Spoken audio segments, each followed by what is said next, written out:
법 등등 민주당이 민생이라는 타이틀로 사기치고 있는 아주 나쁜 경제를 조지는 법들에 대해서 거부권을 행사했습니다. 너무 잘했습니다. 한덕수 국무총리, 한덕수 대통령 권한대행 자격 있습니다. 아주 결의에 차서, 그러니까 이 사안에 대해서는요 21일까지가 데드라인이거든요. 그러니까 이게 국무회의를 하도록 국회에서 이제 행정부로 이송이 되고 난 다음에 기한이 있죠. 그게 21일까지인데 21일까지 좌고우면하지 않고, 그러니까 내일 모레까지 좌고우면하지 않고 오늘 딱 임시 국무회의를 열어가지고 거부권 행사했습니다. 제2 요구를 했습니다. 요게 이제 넘어가면 해당하는 법률안이 전부 다 민주당의 야당의 찬성표만으로 지금 통과됐기 때문에 제2 요구하면 부결됩니다. 국민의힘이 다른 때보다 더 똘똘 뭉쳐야 됩니다. 똘똘 뭉쳐서 이거 다 막아야 됩니다. 양곡법, 이거 지금 대한민국 국민들은요 대파값 올라가고 무슨 또 뭐예요, 배추값 올라가면 무조건 대통령 욕하죠. 양곡법 같은 것 때문에 물가가 올라가는 겁니다. 식품 물가 올라가는 건요 이런 법 때문이에요. 뭐냐, 이게 뭐냐, 지금 대한민국에서 쌀이 농사가 너무 풍작이 돼가지고 남아돈다? 그럼 싸게 팔면 되는데 싸게 파는 것이 아니라 비싼 가격으로 정부가 수매를 더 하라는 거예요. 기존에도 어느 정도 그런 시스템이 있는데 그걸 다 악화시키는 겁니다. 그러면 쌀값이 떨어질 만한 요인이 생겨도 안 떨어지는 거예요. 대파값이 떨어질 만한 요인이 생겨도 안 떨어지는 거예요. 이런 식으로 민주당이 지금 대한민국 식품 물가를 왜곡하고 있는데, 이게 지금 쌀값이 올라가면 쌀값만 문제가 아니라 쌀을 이용한 수많은 다른 소비식품 그런 상품들이 전부 다 가격이 다 올라가거든요. 맨날 이런 거 당하는 거예요, 국민의힘은. 그런데 이번에 한덕수 총리가 아주 소신있게 탄핵을 무릅쓰고 탄핵 협박을 하고 있거든요. 탄핵을 무릅쓰고 이렇게 하고 있는 것에 대해서 국민의힘이 당연히 호응해야 됩니다. 그러니까 아니, 한덕수 국무총리는 지금 그냥 단순 국무총리가 아니라 지금 대통령의 권한을 대행하고 있지 않느냐. 그러면 대통령 권한 대행에 대한 탄핵도 대통령에 대한 탄핵처럼 제적의 3분의 2가 찬성하는 200명이 찬성해야지만 가결 요건이 되어지는 것이 아닐까, 이렇게 제가 의문 제기를 했는데, 대통령도 해당하는 부분에 대해서 요건 따지고 한번 헌법재판소에 필요하다면 제소까지도 한번 해보겠다, 이런 이야기를 하고 있습니다. 헌법재판소에 만일 이제 한덕수 국무총리에 대해, 한덕수 권한대행에 대해서 탄핵안이 가결이 되고 그게 마치 직무정지라고 해석이 민주당이 밀어붙여서 한다면 그거 아니야 라고 헌법재판소에 한번 물어보겠다는 것입니다. 여기에는 민주당의 여러 가지 무리수가 있는데, 특히 안 그래도 지금 국무회의의 기본 요건이 15명 혹은 어떤 회의의 구성 요건 혹은 가결의 요건이 기본적으로 11명, 제적의 과반이 되는 11명 이상 되어야 되는데 지금 이제 16명이거든요. 15명만 돼도 마비를 걱정해야 됩니다. 그래서 한덕수 국무총리를 지금 날려버리면 그 다음은 누구냐? 최상목 경제부총리죠. 최상목 경제부총리도 뭔가 민주당이 마음에 안 들어. 가령 다른 법안에 대해서 거부권을 행사하거나 혹은 헌법재판소 자기네들 민주당이 우겨가지고 임명하도록 강요하는 것을 임명하지 않는 경우에는 헌법재판관들 3명에 대해서 국회 추천목에 대해서 그러면 탄핵을 하겠다라는 것이죠. 그럴 경우 14명 되죠. 그럼 국무회의 자체가 소집 자체가 안 된다. 예. 그리고 가결 요건인 제적의 절반 이상 만들 수도 없고, 이런 게 지금 내란인 겁니다.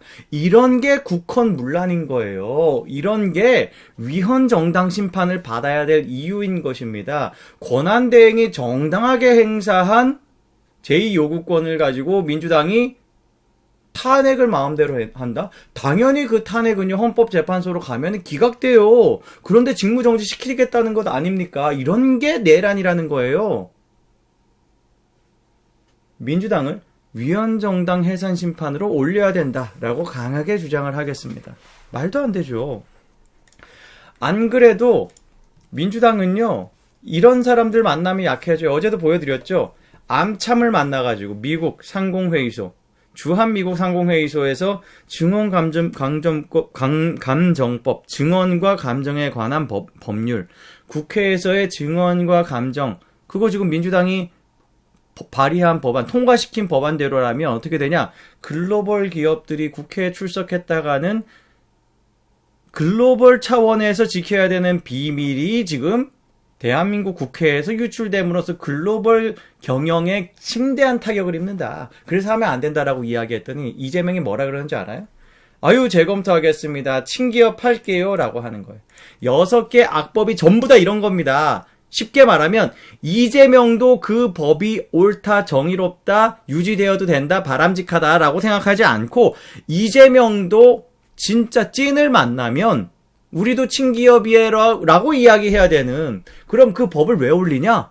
그냥 거부권을 만들기 위해서 올린다는 것입니다. 이런 게 바로 윤석열 대통령이 계엄령을 선포한 타당한 근거가 되는 거예요. 왜냐? 이게 국헌문란이니까. 지들도 친기업이라고 하면서 증강법이 이게 지금 잘못된 법이라는 걸 알고 있어서 재검토하겠다고 하면서 그걸 지금 제2 요구를 하니까 한덕수를 탄핵시키겠다라고 이야기하는 거. 이게 전부 다 모순이잖아요. 모순 아닌 게 한 개도 없습니다. 무슨 말이 되는 거여야죠. 예? 말이 되는 이야기를 해야지.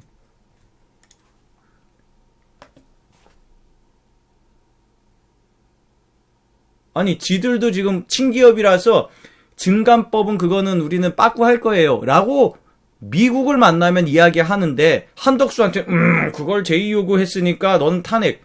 정신병 아니냐고. 이 정도 되면 정신병 아니냐고요. 정신분열 아니냐고요. 이런 사람을 극좌 유튜브 보고 경도됐다. 혹은 종북 세력 유튜브 보고 경도됐다. 이런 이야기 안 해요? 대통령은 부정선거와 관련해서 검증하겠다라는 의사 드러낸 것만 가지고도 무슨 극우 유튜버를 뭐 봤다. 극우 유튜버의 좆대꾸알 했다. 그러면서 자료화면 보니까 유튜브 중에서도 아주 온건한 고성국 TV야. 고성국 TV 어디가 극우적인 주장인데요. 저는 고성국 박사님께서 극우 유튜버라고 지칭을 한 그 모든 방송을 전부 다 명예훼손으로 고소해야 된다고 봅니다. 민형사 다 진행해야 된다고 봅니다.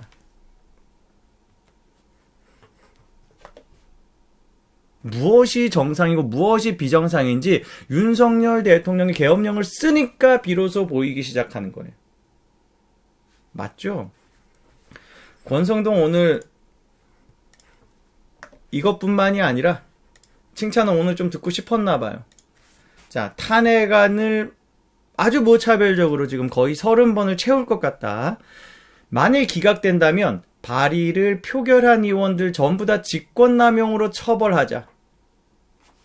이게 이제 현실적으로 가능하냐 이걸 떠나서 메시지의 선명성, 그리고 거기에 대해서 국민들이 어떻게 호응하는가, 이런 발언을 했을 때 국민들이 그거 공감 간다라고 하면은 그게 정치적으로 포인트 따는 겁니다. 오늘 권성동 보좌관 잘했습니다. 예? 글 잘 써주는 고스트라이터 한 명 있죠?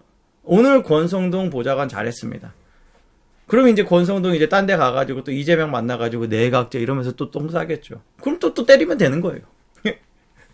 권성동 사용법은 쉽다. 간단하다. 고민할 필요가 없다. 때리면 잘한다. 때리니까 되네? 말 듣네? 뭐 이런 거죠. 예. 고민할 필요가 없다. 국힘 사용법 알았다. 알았다. 패니까 되네. 요겁니다. 예. 권성동은 지금 맞고 이제 아직 그 체벌의 통증이 여전히 남아있을 때, 얼얼할 때 이렇게 말 잘 듣고 있으니까 그 얼얼함이 가시지 않도록 계속 때리면 돼요. 내각제? 근데 이제 이렇게는 이야기할 수 있습니다. 내각제를 가지고 이재명 앞에서 흔들면서 이걸 가지고 협상카드로서 헷갈리게 만들고 좀 시간을 좀 끌고 혹은 시간을 좀 끌 수 있는 협상카드로서 쓸 수 있다. 근데 그거는 탄핵 가결되기 전 얘기입니다. 예? 탄핵 가결되기 전 얘기예요. 좀 대가리 좀 탄핵이 가결되기 전에 탄핵안을 그만 올리게 하기 위해서, 자, 우리 한번 개헌을 이야기해보자. 너네도 개헌하고 싶었잖아. 그러면 우리 개헌을 이런 방향으로 하면 된다. 그런 식으로 협상카드가 유효할 때 얘기지, 지금은 내각제를 듣겠냐고. 이재명 입장에서는 자기가 대통령으로서 통으로서 다 잡아야지, 그래야지 자기가 사법 리스크도 덜 수 있고, 심지어 자기가 원하는 무소불위 권력을 활용한 여러 가지 독재적 방향성, 에너지 이런 것들을 기대하고 있을 텐데 거기에 무슨 지금 내각제가 씨알이 먹히겠습니까? 맞습니다. 휴전 중인데 내각제 큰일 난다. 저 말씀도 맞아요. 그러니까 대통령 중심으로 뭉치는 강력한 통치 체제가 필요합니다. 그리고요, 저는 더 이제 강하게 주장을 합니다. 이번 계엄령이라는 대통령의 결단이 발생했던 유일한 이유는 딱 하나예요. 대통령제가 대통령의 권한을 약화하는 방향으로 87 체제가 대통령제를 왜곡한 것. 모든 정치적 책임이 대통령에게 있는데 모든 권한은 국회에 다 줘버렸어요. 그 87 체제의 문제가 계엄령이라는 정말 마지막 결단을 하게 만들었다. 그래서 오히려 개헌을 한다면 대통령의 권한을 좀 더 강화하면서 저는 국회 해산권까지 있어야 된다고 봅니다. 그러면서 중임제 정도라면 국민투표를 통한 개헌의 최종적 통과가 담보된다. 요 정도까지 말씀드리겠습니다. 제가 개헌에 대해서 찬성하냐 여부를 떠나서, 그게 아닌 내각제는요, 그냥 자기도 말도 안 되는 이야기인 거 알면서 그냥 떠드는 그런 게 짜증난다는 겁니다. 협상 카드도 안 돼. 어떤 국민을 설득하고, 아, 국민의힘 얘기가 그래도 설득력이 있구나. 이런 식의 분위기도 못 만드는 가장 인기 없는 내각제란 걸 가져와서 떠드는 건 그냥 김무성 졸개 노릇밖에 아니다. 그거 계속 이야기하면 설득될 것 같습니까? 지금 대한민국에서 제일 무능한 집단이 국회예요. 그런데 내각제의 핵심은 국회를 더 강하게 하자. 심지어 대통령에 해당하는 그 국무총리 혹은 수상, 이런 걸 국회에서 힘센 당이 결정하게 하자. 이게 점이잖아요.